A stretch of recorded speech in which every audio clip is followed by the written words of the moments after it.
Here's something that might surprise you. In ancient religious texts, days actually begin with darkness, not light. It completely flips our modern understanding of time and progress on its head, especially when we look at social movements. That's such an interesting perspective. How does this ancient way of marking time relate to modern social change? Well, if we look at the LGBTQ plus inclusion movement in religious spaces, it follows this same pattern. Evening into morning, darkness into light. Take the 1970s Kiss In protesters, for example. They were like the first stars appearing in a dark sky, risking everything to be visible. Hmm. So these early activists were really laying the groundwork during what you might call the evening phase. Exactly. And you know what's fascinating? These protesters were like wildflowers breaking through concrete, completely unplanned and defiant. Historical records show they faced arrest, job loss, and family rejection, yet they persisted. Their actions scattered seeds of change that would take decades to fully bloom. That's really powerful. How did religious institutions initially respond to these early demonstrations? Well, most responded with resistance or silence. But here's where it gets interesting. By 2013, we see this dramatic shift when Pope Francis made his "Who am I to judge?" statement about gay priests. That single comment reached over 1.2 billion Catholics worldwide. So we're seeing this progression from grassroots protest to institutional change. What's happening in religious spaces now? Recent surveys show that about 70% of U.S. religious young adults support LGBTQ plus inclusion, compared to just 30% of their grandparents' generation.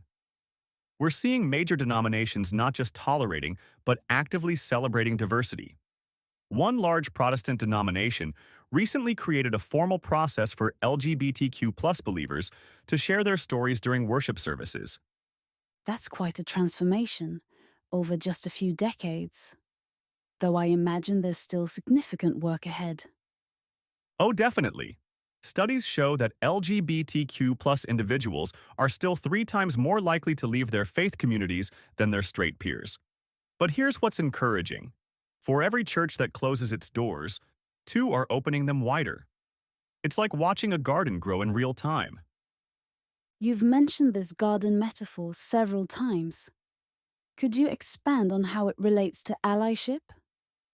Think of it this way. In a garden, you need both wild and cultivated spaces. Sometimes allies need to be like those early wildflowers, speaking up in unexpected places. Other times, we need to be careful gardeners, creating safe spaces for growth. Recent research shows that LGBTQ plus youth with supportive adult allies are 40% less likely to experience depression. That's a significant statistic. What are some practical ways you've seen this support manifested? One fascinating example is an interfaith initiative that's created intergenerational dialogue spaces. They pair LGBTQ plus youth with older religious leaders for regular conversations about faith and identity. The program has seen an 85% positive impact rate in changing attitudes and building understanding. How do you see this evolution continuing in the future? Well, demographic trends suggest that by 2030, the majority of religious communities will have explicit LGBTQ plus inclusive policies. But what's really interesting is how this change happens. Not through sudden transformation, but through steady cycles of evening and morning, just like those ancient texts describe. That brings us full circle to where we started, with that pattern of patient progress over time. Yes, and here's what I find most hopeful. Each generation builds on the work of those who came before.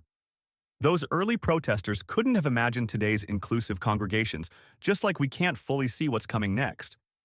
But we can keep tending the garden, knowing that every evening eventually gives way to morning.